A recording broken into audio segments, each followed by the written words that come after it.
Begin with matters Cytonn and the fate of persons who invested in the Cytonn High Yield Solutions and Cytonn Project Notes has now been placed in the hands of a court-appointed administrator by the name Kereto Marima. This follows filing by Cytonn's Chief Executive Officer Edwin Dande 3 months after the firm called investors to an extraordinary general meeting to chart the way forward on how to rescue the troubled funds. Julian Zamboko now digs into what this means for those who invested with the two cash-strapped Cytonn funds estimated to be worth 11.5 billion. Cytonn Investments has been under growing pressure over failure by two of its funds, the Cytonn High Yield Solutions and Cytonn Project Notes, to pay out maturing obligations to investors.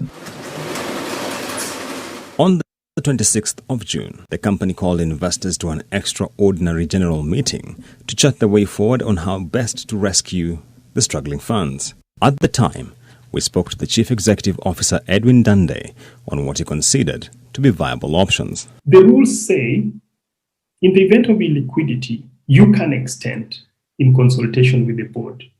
We have extended. That force majeure period is coming to an end. After that, you go to an EGM.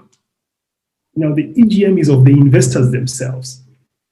You put proposals, they put proposals, it is discussed, and they vote. However, as an investment manager, I have a recommendation. We'll tell them, look, the money is in real estate. If you want real estate, take it. You are going to have a better deal than the Imperial Bank, Chase Bank bond people who bought and walked away with zero. I'll give you an apartment. I'll give you a piece of land.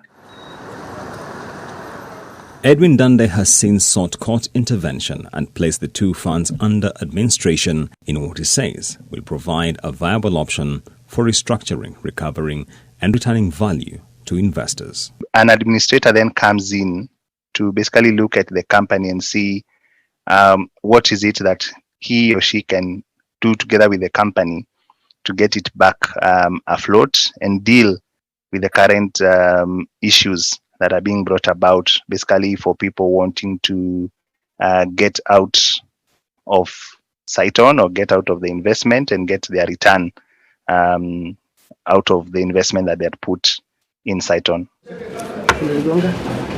So what should aggrieved investors anticipate now that the two funds have been placed under administration? So I'd say then they should expect to be called for meetings where they'll be given a proposal to say that this is what the company intends to do with its current issue, and then they will consider that proposal and hopefully agree with Cytonn in terms of the plan that they'll set for them to come back afloat. Cytonn indicates that some investors have opted for conversion of their pending maturing payouts into housing units.